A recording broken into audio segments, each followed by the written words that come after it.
آج کے انسان کے پاس جتنا علم، نالج، ٹیکنالوجی، ترقی اور فزکس، کیمسٹری، بایو اور پتہ نہیں کیا کچھ ہے نا، اور دنیا کی ہر بات کو وہ جانتا ہے. اوپر سے گوگل اس کے پاس ہے، یوٹیوب اس کے پاس ہے، اور سوشل میڈیا کی پوری یونیورسٹی اس کو پڑھانے کے لیے ہے. اس کے پاس بڑا نالج ہے، لیکن آج کے انسان کے پاس اتنا ہی عمل زیرو ہے.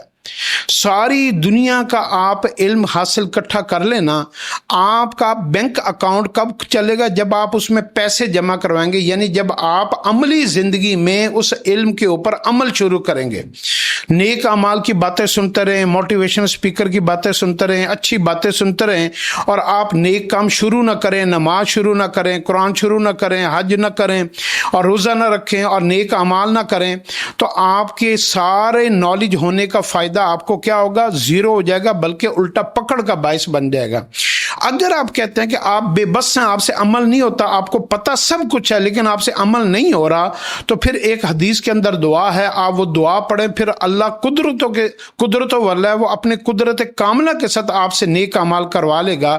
اور وہ دعا ہے، اللہم انفعنی بما علمتنی وعلمنی ما ینفعنی وزدنی علما.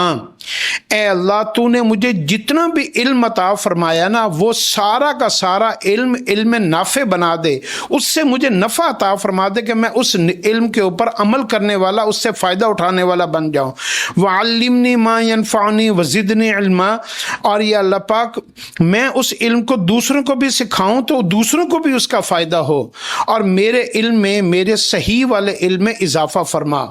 تو اس لیے جو ہے سب سے زیادہ جو جہنم میں لوگ جانے والے ہوں گے کون ہوں گے؟ منافق، جن کو سب باتوں کا پتہ تھا لیکن علم سے خالی تھے. تو اس لیے اس دعا کو اپنی زندگی کا حصہ بنائیں، آپ باعمل انسان بن جائیں گے، باعمل مسلمان بن جائیں گے.